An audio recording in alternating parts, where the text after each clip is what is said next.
बिल्लाहि मिनश्शैतानिर्रजीम बिस्मिल्लाहिर्रहमानिर्रहीम। शुरू अल्लाह के नाम से जो बड़ा मेहरबान और नहायत रहम करने वाला है। यूनिक ग्रुप ऑफ इंस्टीट्यूशन की तरफ से अज़ीज़ तलबा व तालिबात, आपकी तालीम और तरबियत के हवाले से ये ऑनलाइन लेक्चर्स जारी हैं और मैं हूँ प्रोफेसर राजा वाजिद अली, जो आपको स्टैटिस्टिक्स यानी शुमारियात पढ़ाते हैं। स्टैटिस्टिक्स का हमारा पहला टारगेट फर्स्ट 50% है, जिसको हम इंशाल्लाह टाइम पे पूरा करेंगे। हमारे फर्स्ट 50% में पहले 5 चैप्टर्स हैं। पहला चैप्टर इंट्रोडक्शन टू स्टैटिस्टिक्स, जिसमें तकरीबन कंप्लीटली डेफिनेशंस हैं, थ्योरी उसमें है। इसके बाद चैप्टर 2 है चैप्टर 2 है presentation of data. Presentation of data में तकरीबन 50 to 60% थ्योरी है और 40% न्यूमेरिकल हैं। न्यूमेरिकल भी सिंपल वाले जो आप ऑलरेडी थोड़े से 10th क्लास में पढ़ के आए हुए हैं, टैली कर लें, फ्रीक्वेंसी बना लें, कॉम्युलेटिव फ्रीक्वेंसी बना लें, जिसका हमें बेसिक टूल्स कहते हैं, वो हैं। इसके साथ साथ ग्राफिक प्रेजेंटेशन भी यहाँ मौजूद है, जिसमें हमने देखा कि simple bar chart, component bar chart और समथिंग इस तरह के। और इसके साथ साथ हमने चैप्टर 1 और चैप्टर 2 कंप्लीट करने के बाद चैप्टर 3 भी हमने शुरू कर रखा है।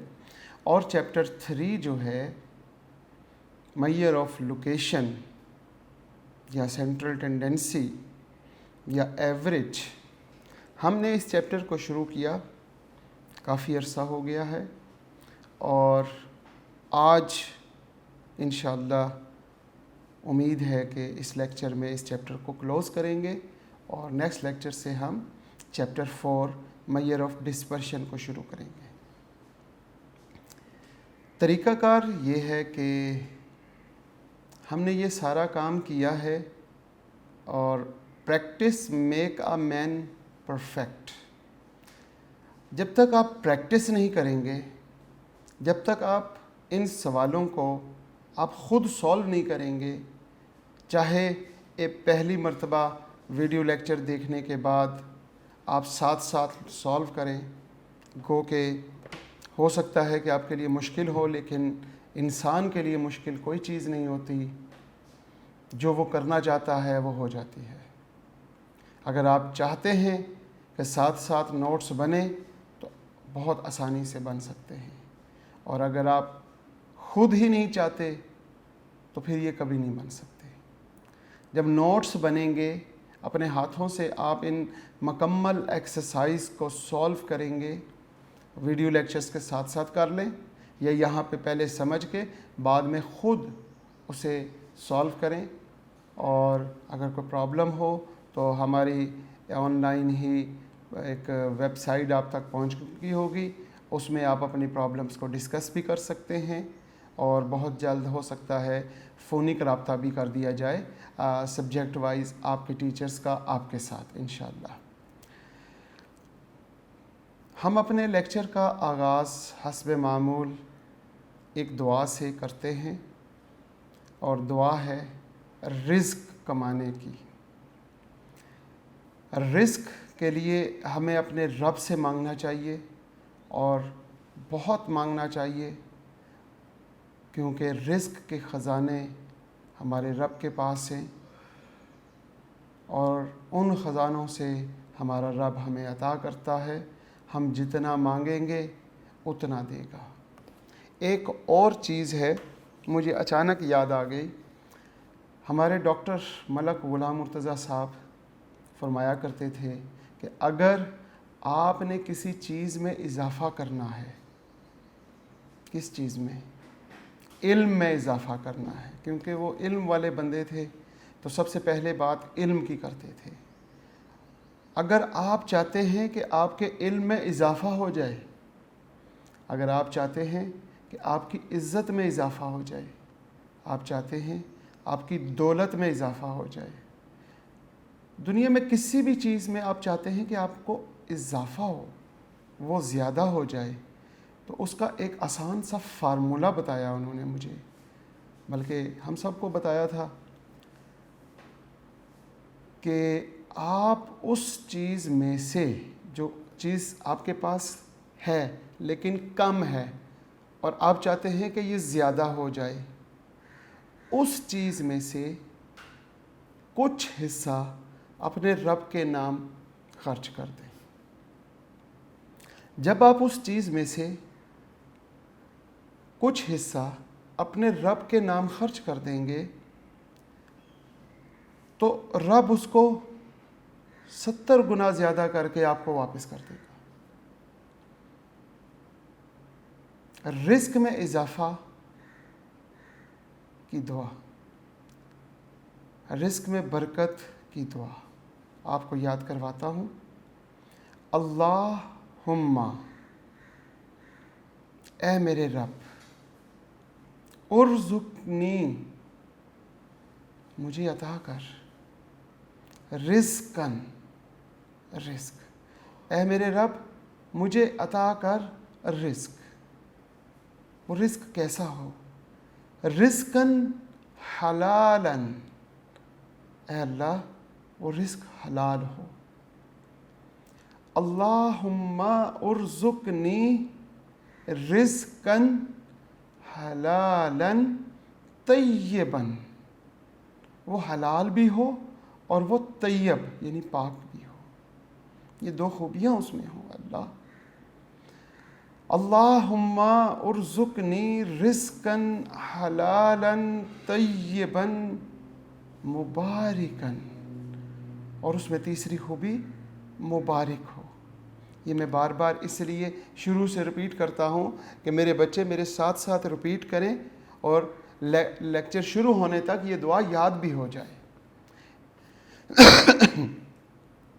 उसमें पहली खूबी कि वो रिज़्क़ हलाल हो, दूसरी खूबी वो रिज़्क़ तय्यब हो, तीसरी खूबी वो रिज़्क़ मुबारक हो। अल्लाहुम्मा उर्ज़ुक़नी रिज़्क़न हलालन तय्यबन मुबारकन वासिअन, और वसी हो, बहुत वसी हो। ये चौथी खूबी है।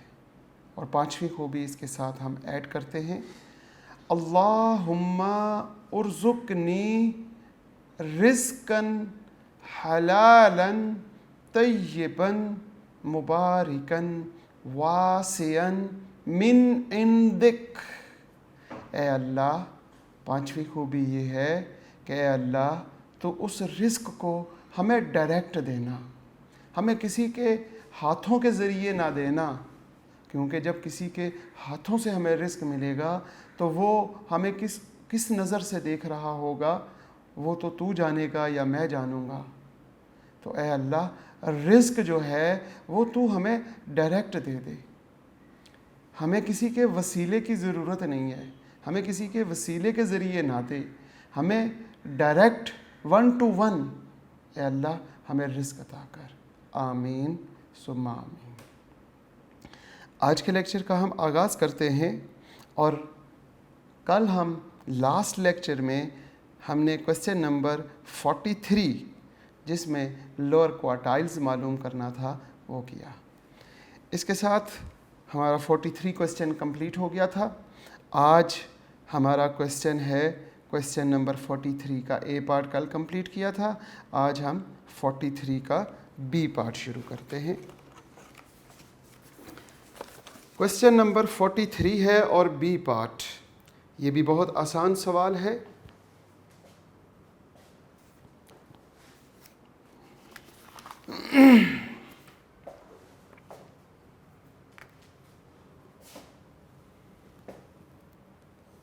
Question number 43, consider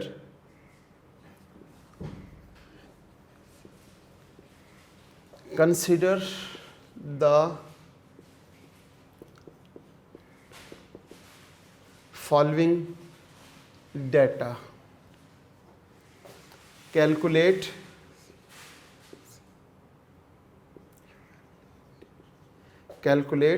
harmonic mean. Harmonic mean. Data दिया हुआ है आपके पास क्लासेस और साथ ही आपको फ्रीक्वेंसी दी हुई है 40 to 50, 50 to 60, 60 to 70, 70 to 80 और 80 to 90. फ्रीक्वेंसी है जनाब 4, 8, 16, 8 एंड 4. इस फ्रीक्वेंसी के साथ हार्मोनिक मीन. मैंने कल कहा था कि हमारा ये जो कल क्वेश्चन है, क्वेश्चन नंबर 41 से 45 तक हमारे पूरे चैप्टर की रिवीजन है. हम पूरे चैप्टर में क्या पढ़ के आए हैं? अर्थमेटिक मीन पढ़ के आए, ज्योमेट्रिक मीन और हार्मोनिक मीन पढ़ के आए. इसके बाद मीडियन और मॉड, ये 5 टॉपिक पढ़ के आए. इसके मज़ीद 4 टॉपिक थे और वो क्या थे? Percentile, quartiles, deciles. ये 3 टॉपिक मज़ीद थे. तो इन तमाम टॉपिक्स की हमने पहले जो क्वेश्चन शुरू से हमने टॉपिक वाइज शुरू किया और टॉपिक वाइज कंप्लीट किए. और अब क्वेश्चन नंबर 41 में group data, ungroup data, group data में डिस्क्रीट वेरिएबल, ग्रुप डाटा में कंटिन्यूस वेरिएबल और इसी तरीके से ये 5 वो 6, 7, 8, ये 8 के 8 टॉपिक की प्रैक्टिस है. जिस बच्चे ने क्वेश्चन नंबर 41 से लेके 45 तक क्वेश्चन सॉल्व किए उसको पूरा चैप्टर समझ आ जाएगा. हम आगे चलते हैं. हमें हार्मोनिक मीन में क्या चीज़ चाहिए? एक तो x कैसे मालूम करते हैं? मिड पॉइंट कहलाता है. यहाँ पे हम मिड पॉइंट मालूम करते हैं x. इसके बाद 1/x और लास्ट में f × 1/x. 40 और 50 दोनों को जमा करें 90 और उसको 2 पे तकसीम कर दें, यानी डिवाइड कर दें, तो वो आ जाएगा हमारे पास 45. 50 और 60 इन दोनों को प्लस करके 2 पे डिवाइड करेंगे. पहले 50 और 60 को जब प्लस कर लें, जो जवाब आए उसको आप 2 पे डिवाइड करें तो आपके पास आ जाएगा 55. 60 और 70 इन दोनों को जमा करें और 2 पे डिवाइड कर दें, आपके पास आ जाएगा 65. इसी तरह इन दोनों को जमा करने से 2 पे डिवाइड करें तो 75 और इन दोनों को जमा करके 2 पे डिवाइड करने से आपके पास 85 आ जाएगा. ये है तरीका x मालूम करने का. अब x का रेसिप्रोकल लें यानी हर वैल्यू को 1/45 यहाँ पे जवाब आ जाएगा. 1/45 आंसर आपके पास आ गया 0.0 एंड 2, 2, 2. 1/55 0.01818. इसी तरह 1/65 जब आपने 1/65 किया तो आपके पास जवाब आ जाएगा 0.01538. जब आपने डिवाइड किया 1/75 तो आपके पास जवाब आ जाएगा 0.01333. 1/85 तो आपके पास आंसर क्या आता है? कैलकुलेटर से आपने चेक करना है 0.01176. अब आपने 0.02222 को मल्टीप्लाई फ्रीक्वेंसी f के साथ मल्टीप्लाई कर दें. जब इसको मल्टीप्लाई करेंगे तो उम्मीद है कि आपके पास जवाब आ जाएगा 0.0888 और 9. इसको किससे मल्टीप्लाई करेंगे? 8 से. जब इसे 8 से मल्टीप्लाई करते हैं तो हमारे पास जवाब आएगा 0.145 फिर 455। इसको मल्टीप्लाई, फ्रीक्वेंसी इसके सामने 16 है, इसके साथ मल्टीप्लाई करेंगे तो आपके पास जवाब आ जाएगा 0.106667। इसी तरह अब आप मल्टीप्लाई करेंगे 8 के साथ, 8 के साथ मल्टीप्लाई करेंगे 0.01333, तो आपके पास क्या जवाब आएगा 0.106667। और लास्ट वैल्यू ये है, इसको मल्टीप्लाई इसके सामने जो फ्रीक्वेंसी है उसके साथ करेंगे तो 0.047059 आ जाएगा। अब आप इसका टोटल कर लें और यहाँ से फ्रीक्वेंसी का टोटल कर लें। फ्रीक्वेंसी का टोटल करेंगे 4, 8, 16, 8 एंड 4, तो आपके पास जवाब आ जाएगा 40। इसी तरह जब आपने इसको सम अप किया तो आपके पास जवाब आ जाएगा 0.63422 और 3। जब ये दोनों टोटल आपके पास आ जाएंगे तो अब आप क्या करेंगे, हार्मोनिक मीन का फार्मूला लिखेंगे जो ग्रुप डेटा में यूज होता है। Summation F over summation F into 1/x। Summation F 0.63422 dividing by, sorry ये तो गलत हो गया, हम समेशन एफ ऊपर लिखेंगे 40 ओवर 0.63422 इज इक्वल टू, जब आपने इसको डिवाइड किया तो आपके पास आंसर आ गया 63.06932। ये आपका आंसर है हार्मोनिक मीन। हार्मोनिक मीन हम ऐसी ऑब्जर्वेशंस में मालूम करते हैं, लास्ट लेक्चर में आपने सुना कि अगर कोई ऑब्जर्वेशंस, अव्वल तो किसी क्वेश्चन में कहता है फाइंड हार्मोनिक मीन, तो बस उसमें फिर हमने नहीं देखना कि हार्मोनिक मीन कैसे फाइंड करना है, क्यों करना है, उसमें बस कर देना है।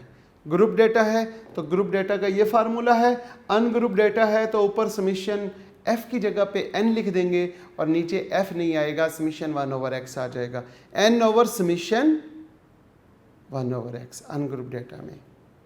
लेकिन अगर कोई क्वेश्चन ऐसा आ जाता है जिसमें उसने मेंशन नहीं किया कि हार्मोनिक मीन निकालो या अर्थमेटिक मीन या ज्योमेट्रिक मीन या मीडियन या मोड, तो फिर उसमें आपका जो कहा गया कि सूटेबल एवरेज फाइंड करें, या सिंपल वो कह देता है कि एवरेज मालूम करें, या वो ये कहे कि इसमें सूटेबल एवरेज मालूम करें, तो फिर डिसाइड करना थोड़ा सा मुश्किल हो जाता है।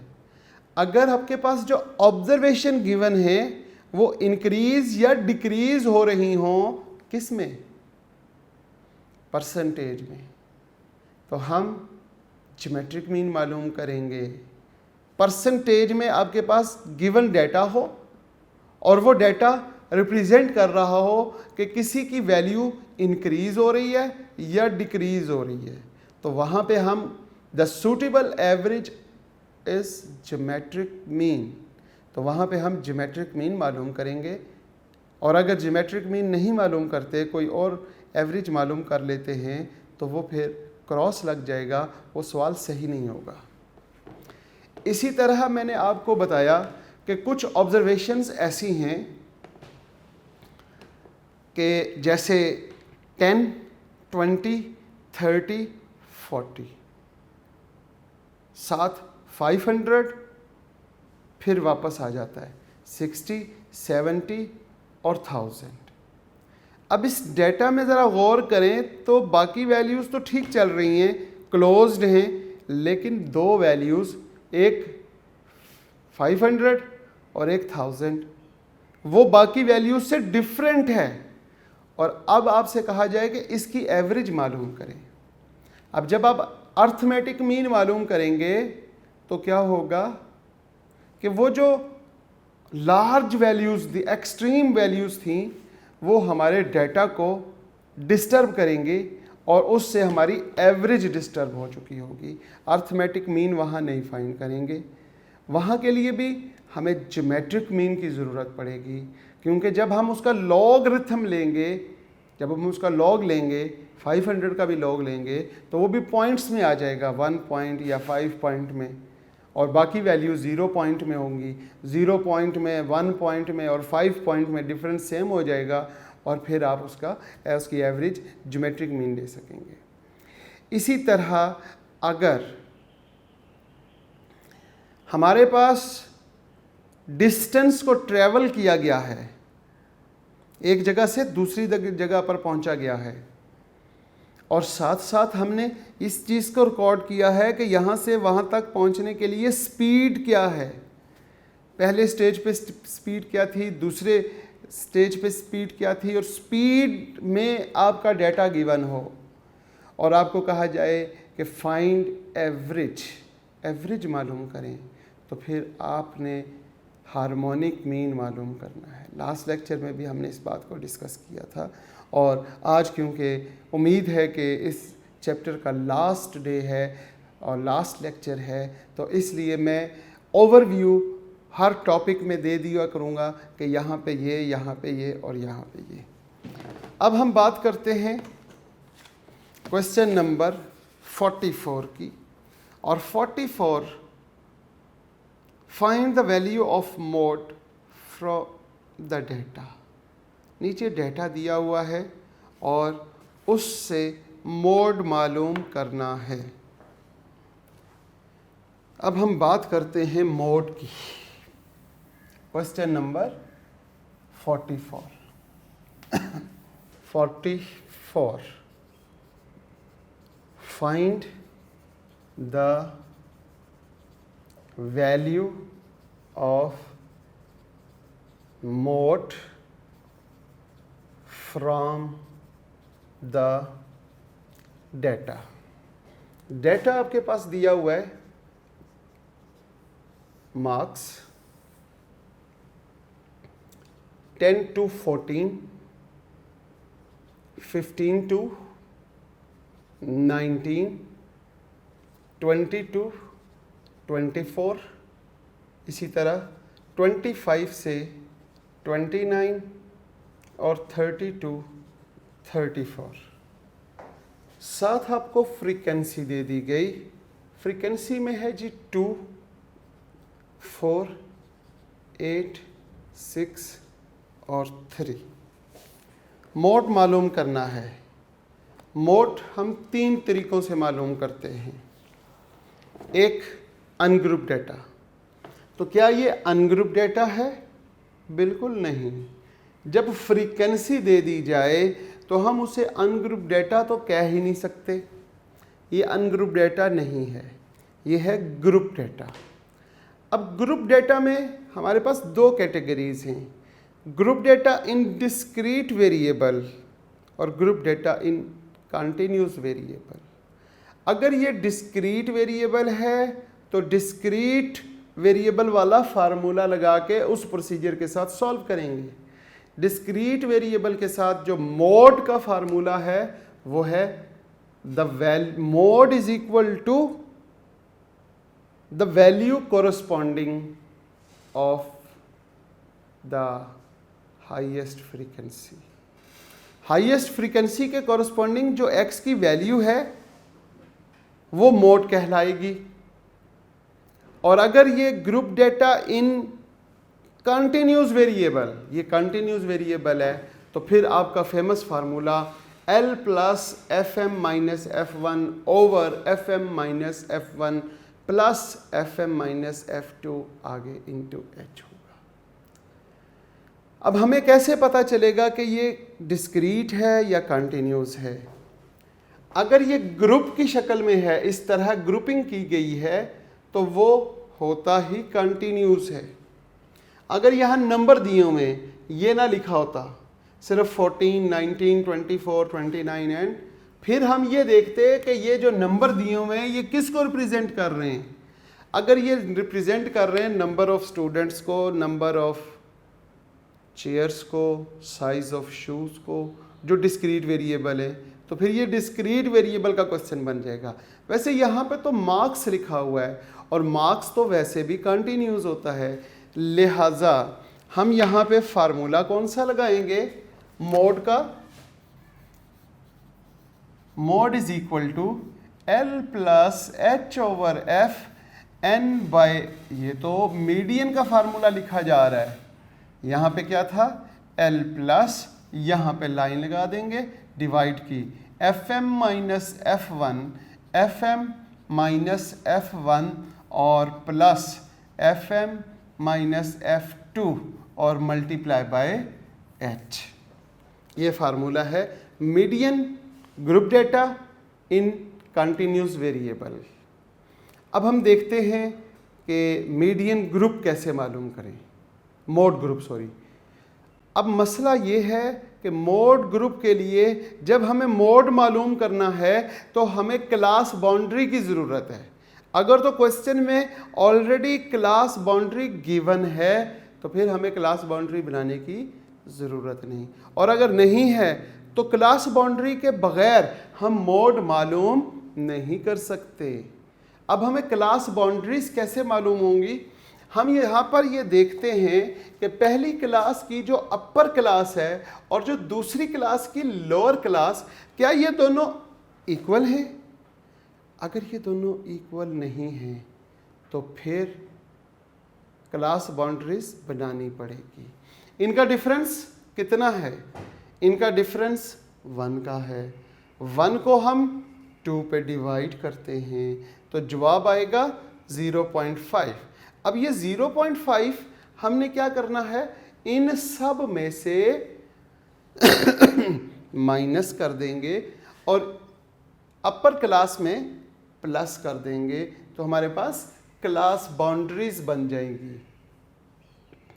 क्लास बाउंड्रीज यहाँ से जब आप माइनस करेंगे तो 9.5, यहाँ पे प्लस करने से 14.5, यहाँ पे माइनस कर दें तो 14.5 और 19.5 इसमें प्लस कर दिया, इसमें माइनस करें तो 19.5 और 24.5, यहाँ लिखेंगे 24.5 और यहाँ लिखेंगे 29.5, यहाँ लिखेंगे 29.5 और यहाँ पे 34.5। ये हमारे पास क्लास बाउंड्रीज बन गई। अब क्लास बाउंड्रीज बनाने के बाद हमने ये डिसाइड करना है कि कौन सा ग्रुप है जो मोड ग्रुप है, वो मैक्सिमम फ्रीक्वेंसी वाला होता है। मैक्सिमम फ्रीक्वेंसी देखते हैं, हमारे पास 2 है, 4 है, 8 है, 6 है, 3 है, तो मैक्सिमम फ्रीक्वेंसी हमारे पास कौन सी है? 8।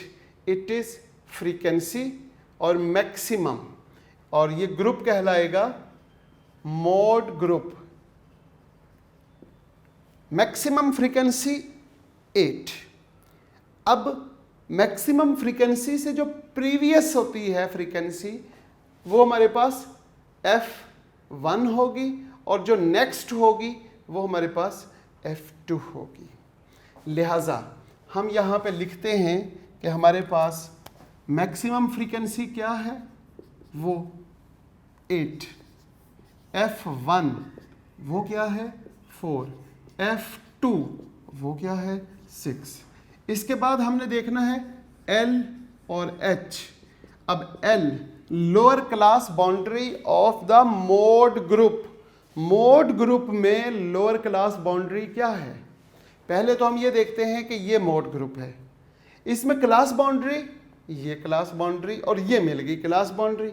अब इस क्लास बाउंड्री में लोअर क्लास कौन सी है? वो है ये 19.5 is the lower class boundary of the mode. तो लिहाजा हम यहाँ पे लिखते हैं 19.5 और इंटरवल, इन दोनों को आपस में माइनस करें। अगर आप इसमें से इसको माइनस करेंगे तो जवाब एब्सोल्यूट में देखेंगे, और अगर इसको इसमें से माइनस करें तो वैसे तो प्लस आएगा, उसको भी एब्सोल्यूट में देख ले।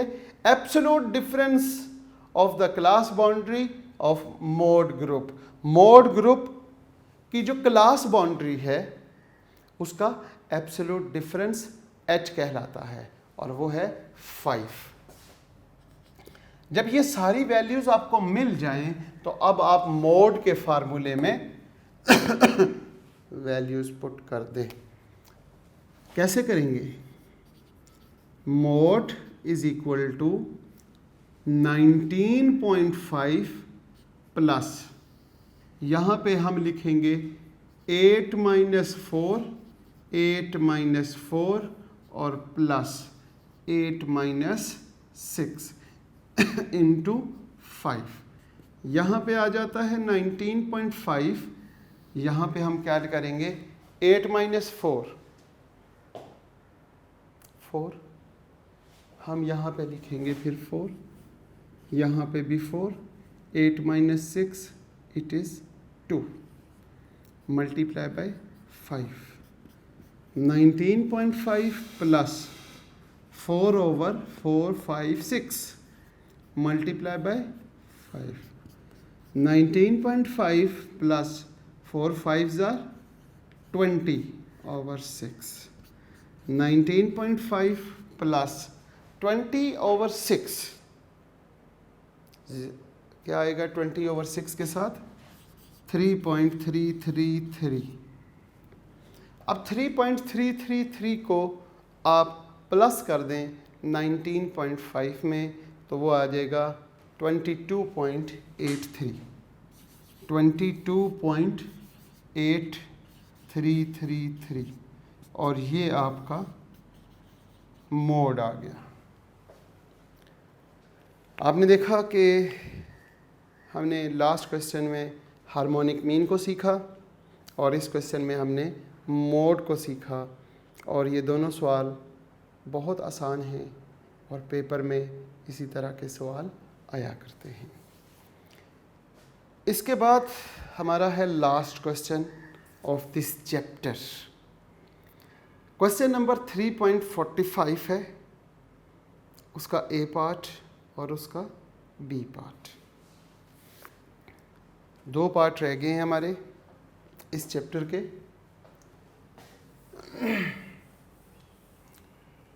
45 का एक तो ए पार्ट है जिसमें आप देखें अपनी किताबों में कि उसने क्या पूछा हुआ है। 45 के ए पार्ट में इन पांचों टॉपिक्स में से क्या पूछा हुआ है, और इसी तरह बी पार्ट में लो। ए पार्ट में तो उसने सिंपल सी बात पूछी हुई है, find the arithmetic mean. Arithmetic mean मालूम करना है जनाब। कैसे करेंगे, क्या तरीका है? हम देखते हैं 45 है क्वेश्चन और उसका ए पार्ट। सवाल है find the arithmetic mean from the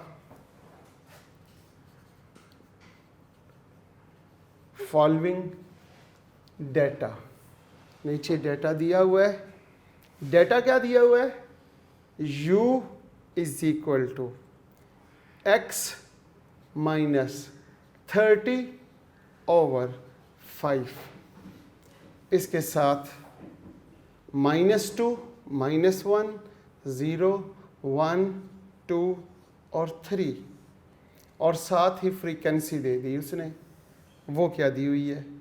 5, 8, 15, 20, 12 and 4। बहुत से बच्चे सोच रहे होंगे कि पता नहीं सर ये सवाल क्यों करवा रहे हैं, हम क्योंकि प्रैक्टिस कर रहे हैं तो हम हर तरह का सवाल कर सकते हैं।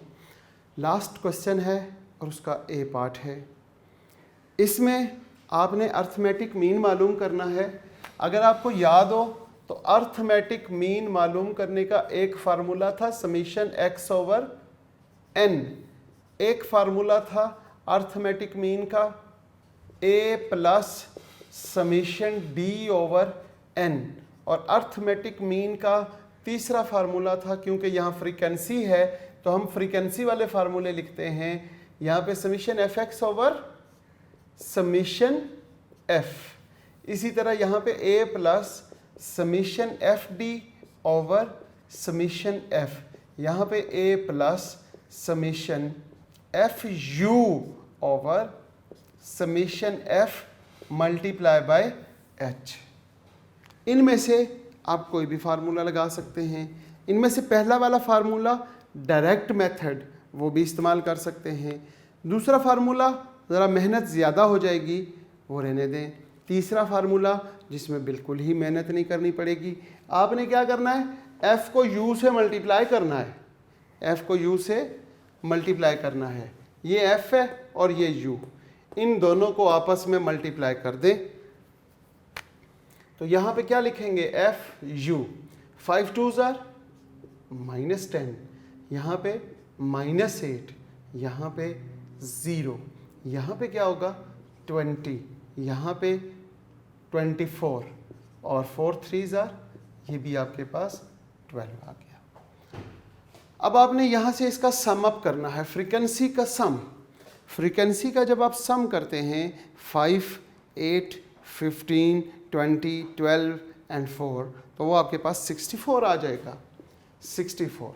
और आपने यहाँ से इसका सम कर लेना है। यहाँ से इसका सम कैसे करेंगे, 10 और 8 18, माइनस का 18, यहाँ से -18 गए तो यहाँ पे 19 और 20, यहाँ पे तो सिर्फ 2 बच गया। अब वो 2 क्या करते हैं, यहाँ पे प्लस कर देते हैं, ये आपके पास 14 हो गया, ठीक होगी बात, 14। अब ये 4 और 4 8, 2 और 3 38। उम्मीद करता हूँ कि यही सम अप होगा। अब जब आपने इसको सम किया तो ये जवाब आ गया। अब फार्मूले में वैल्यूज़ पुट करें। आप कहेंगे कि सर हमारे पास a क्या है और h क्या है। असल में u इज़ इक्वल टू किसके बराबर होता है, x minus a over h। अब हमारे पास u है x माइनस 30 ओवर 5, लिहाजा a इज़ इक्वल टू 30 और h इज़ इक्वल टू 5। ठीक है जी।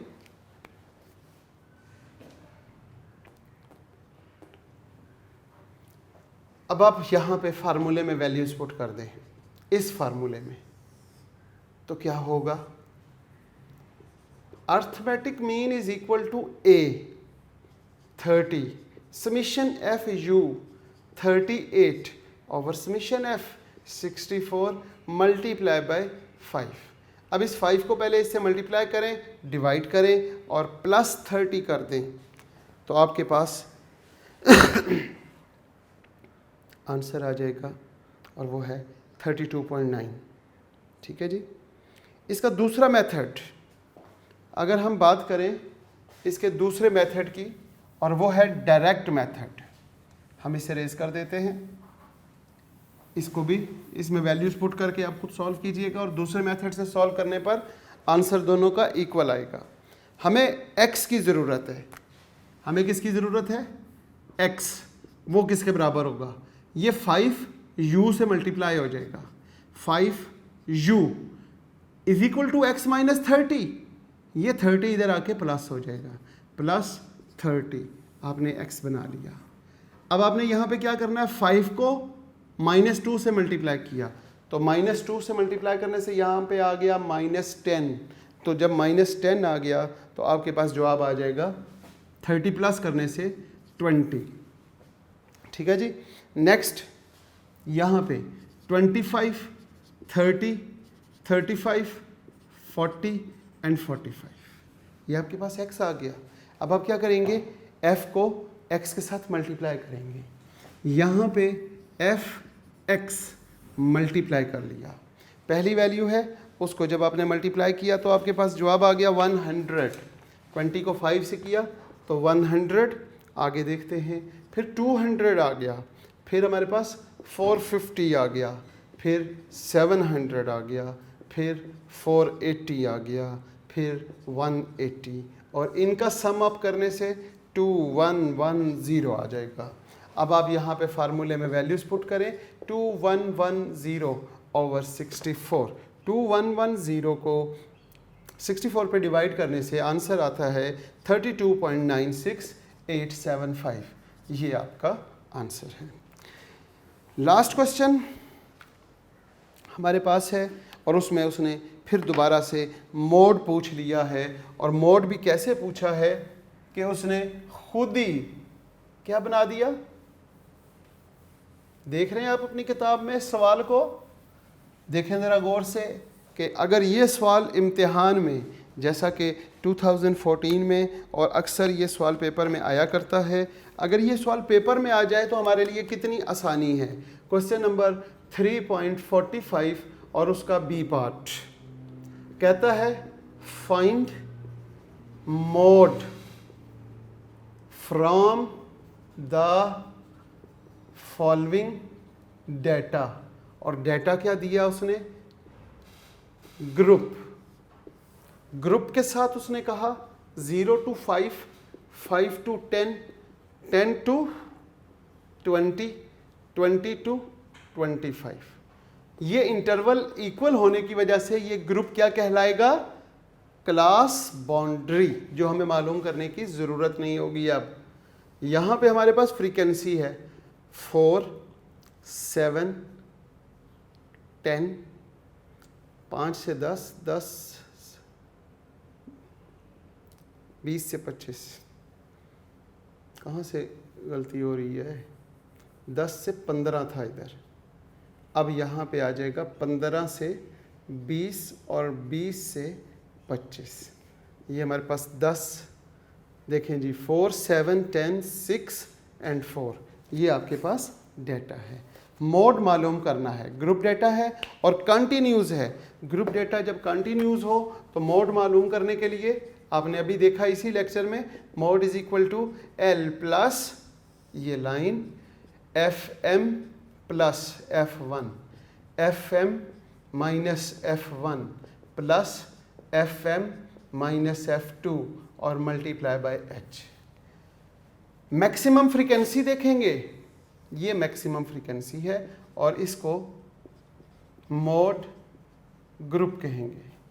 मोड ग्रुप में आप देखें ये आपके पास FM है, इससे ऊपर प्रीवियस F1 और ये आपके पास F2। तो अब आप यहाँ पे क्या लिखेंगे? FM इज इक्वल टू 10, इसके साथ F1 इज इक्वल टू 7, इसके साथ F2 आपके पास क्या है? 6। Lower class boundary of the mode group वो है 10 और डिफरेंस H कहलाता है। 10 और 15 के दरमियान डिफरेंस 5 का है। फार्मूले में वैल्यूज पुट कर देंगे। Mode is equal to L क्या है हमारे पास? 10 प्लस 10, यहाँ पे तो माइनस हुआ करता था, 10 माइनस 7, यहाँ पे 10 माइनस 7 प्लस 10 माइनस 6 और मल्टीप्लाई बाय 5। यहाँ पे 10 प्लस 10 माइनस 7, 3 प्लस 4 और मल्टीप्लाई बाय 5। यहाँ पे 5 3s आर 15 और 3 और 3 6 और 1 7। यहाँ पे 10 प्लस 15 बाय 7, जब आप 15 को 7 पे डिवाइड करेंगे तो आपके पास जवाब आएगा 2.1485 और मोड इज इक्वल टू 12.1485। ये हमारे पास आंसर है।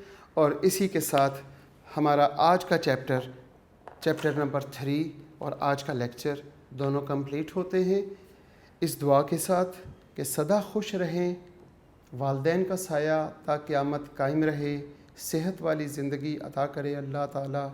और अज़ीज़ तलबा व तालिबात, आपको वालदैन की और उस्तादज़ा की इताअत और फरमाबरदारी की तौफ़ीक़ अता फ़रमाए ताकि आप कामयाब हो सकें। आमीन। अल्लाह हाफ़िज़।